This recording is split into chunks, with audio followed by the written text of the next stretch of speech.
Pre mňa to bolo, že 10 rokov, keď si zoberieme, že prvýkrát, keď som čítal nejakú prvú verziu scenára až po dokončenie filmu, čo berem teraz, že pár mesiacov dozadu, keď sa ukončila zvukovýroba.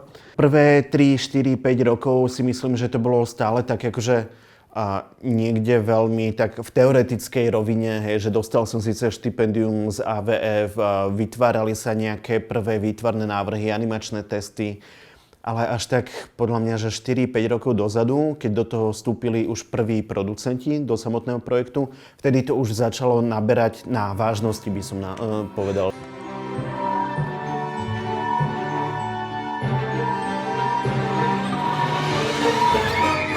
Samotný scenár sa tvoril veľmi dlho, lebo je to z môjho pohľadu veľmi dôležitá zložka. Aj teraz na tomto našom filme Tvoja zem pracovali na scenári veľmi dlho, niekoľko scenáristov sa tam vystriedalo. Poslednou hlavnou scenáristkou bola Katarzyna Gondek, poľská autorka, ktorá žije v Belgicku, s ktorou nás zoznámil belgický koproducent, a tá vytvorila finálnu verziu scenára.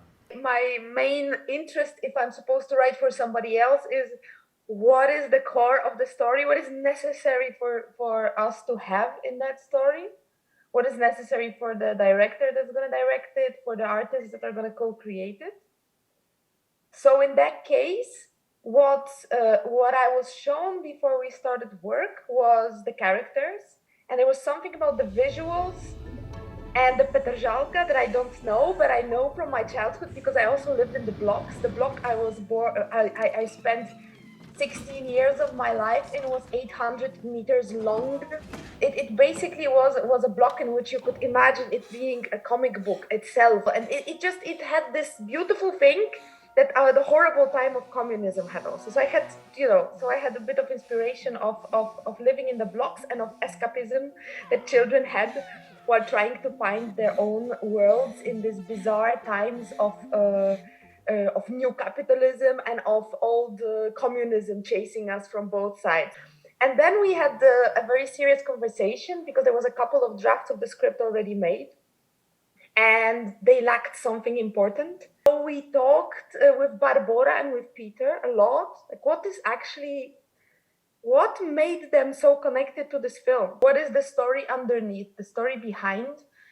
And we found this one thing, which is what does a kid feel when his parents are getting divorced? And when you are too little to really understand it, but already too big not to understand it at all, and they don't talk to you, and they don't tell you what is happening. And we gathered all the energy in the story around that feeling of becoming a grown-up a little bit too early, and becoming a grown-up kid without the feeling of support from the parents, but also trying to find the connection where the parents try to support the kid, but they also don't know how to. And then we transported our main character to the world where he can face his fears, but also where he can face his courage. And we gave him a wonderful companion, and that was Emma. And she was the courage in that story. Emma, pozri! Čo?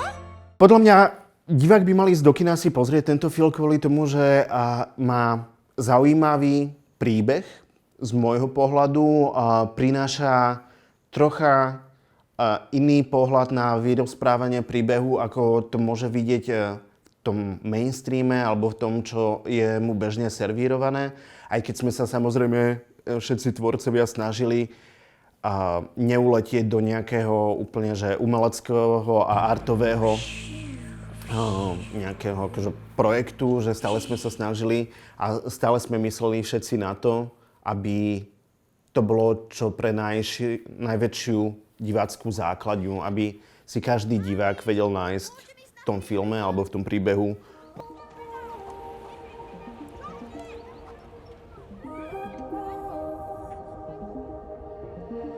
Predo mnou je cesta dobrodružná, nástrah plná, nesmiem